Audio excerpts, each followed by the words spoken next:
सुपारी खायची खूप सवय होती आणि त्यांना जबड्यावरती त्या गोष्टीचा असर झाला. त्यांना वेदना व्हायला लागली, तोंड उघडायलाही त्रास व्हायला लागला, जेवायलाही त्रास व्हायला लागला. भरपूर सारे क्लिनिकला त्यांनी दाखवलं पण त्यांना काही फरक नाही पडला. म्हणून ते मोठ्या हॉस्पिटलला गेले.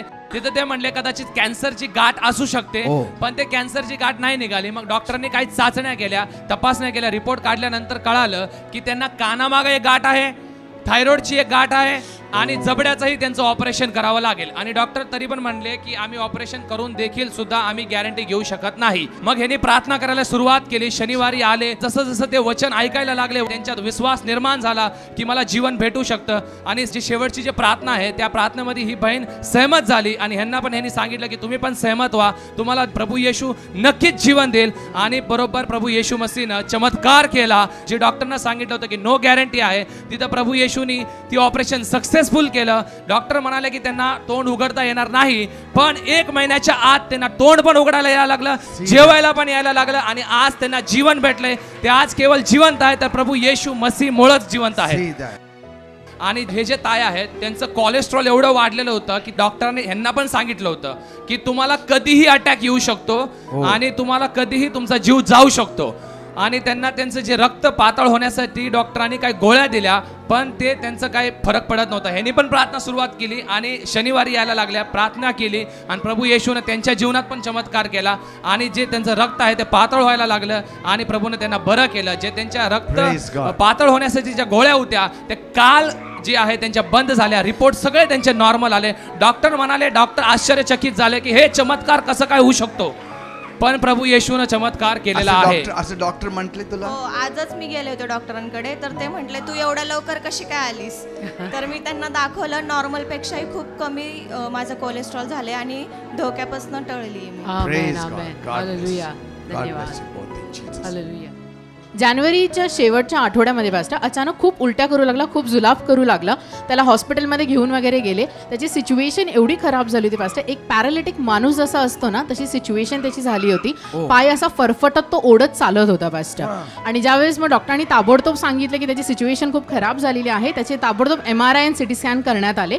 आणि त्याच्यानंतर आढळलं की त्याच्या डोक्यामध्ये 6 सेंटीमीटरचा ब्रेन ट्युमर डिटेक्ट झाला पास्टर.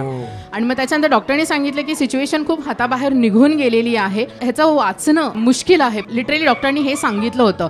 कोणतेही डॉक्टर त्याला अटेम्प्ट करायला तयार नव्हते कारण की 6 सेंटीमीटरचा तो ब्रेन ट्युमर होता. तर ते सांगतात ह्या सिस्टरांनी ह्यांच्या घरच्यांनी हॉस्पिटलमध्ये प्रार्थना सुरू केल्या आणि ज्यावेळेस डॉक्टरनी ऑपरेशन केलं, लिहून घेतलं होतं की हा जगणार वगैरे नाही, आम्ही गॅरंटी घेऊ शकत नाही. ऑपरेशन झालं आणि today he is here to give the testimony. Everything is fine with him now pastor.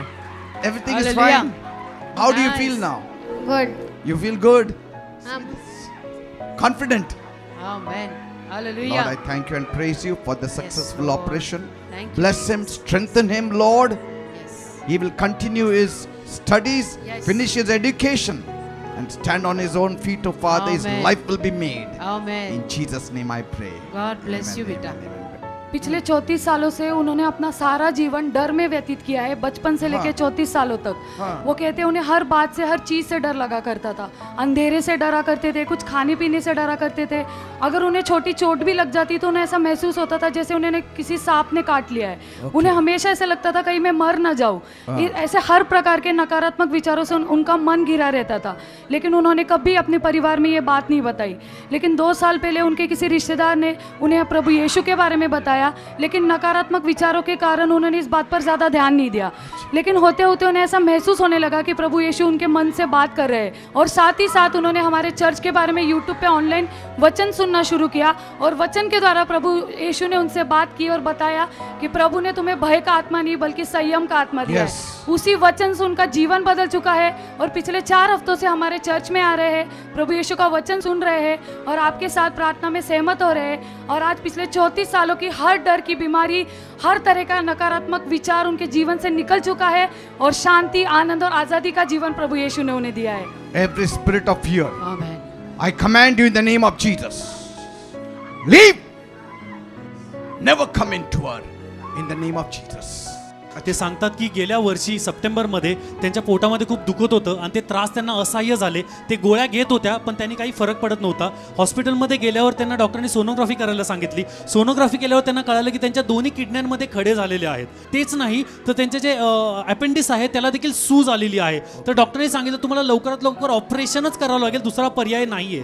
तर ते म्हणतात की त्यांना ऑपरेशन करायचं नव्हतं. तर ते म्हणतात शेवटच्या प्रार्थनेमध्ये तुम्ही जी प्रार्थना करतात किडनी स्टोन विषयी, ते म्हणतात की ती प्रार्थनेमध्ये मी तुमच्याबरोबर सहमत झाले आणि मी परमेश्वरावरती विश्वास ठेवत गेले. आणि ते सांगतात की गेल्या 2 महिन्यापूर्वी त्यांच्या मनामध्ये आलं विश्वासाने, त्यांनी पुन्हा सोनोग्राफी स्वतःच जाऊन केली आणि ते सांगतात परमेश्वराने चमत्कार केला. सगळे स्टोन निघून गेले, फक्त एकच खडा राहिला होता आणि तो देखील खडा सुपर नॅचरली तो निघून गेला. ऑपरेशनची गरज लागली नाही, गोळ्याही लागल्या नाही. हे सर्व चमत्कार प्रभू येशूने केले म्हणते सर्व गौरव प्रभू येशूच्या नावाला देतात.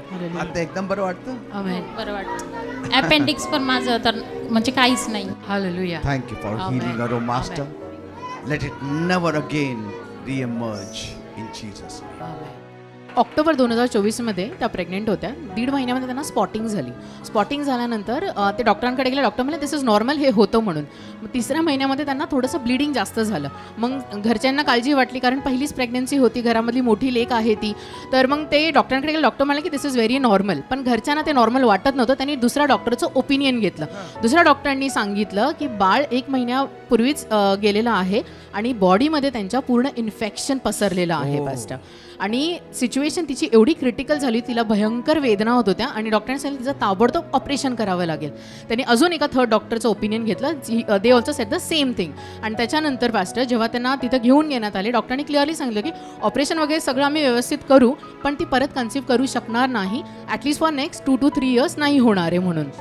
पण यांचा विश्वास प्रभू येशू ख्रिस्तावरती होता. त्याच्यानंतर ती सांगते की जे अशक्य होतं, प्रेग्नन्सी परत राहू शकत नव्हती, आता ती 7 month प्रेग्नेंट आहे. बाळ एकदम व्यवस्थित आहे पास्टर, सगळं व्यवस्थित आहे. त्याच्यामध्ये पास्टर या सगळ्या सिच्युएशनमध्ये तिच्या हजबंडचा जॉब पण गेला होता. घरामध्ये एकदम तणावग्रस्त वातावरण होतं. तो जॉब देखील त्यांना परत मिळालेला आहे.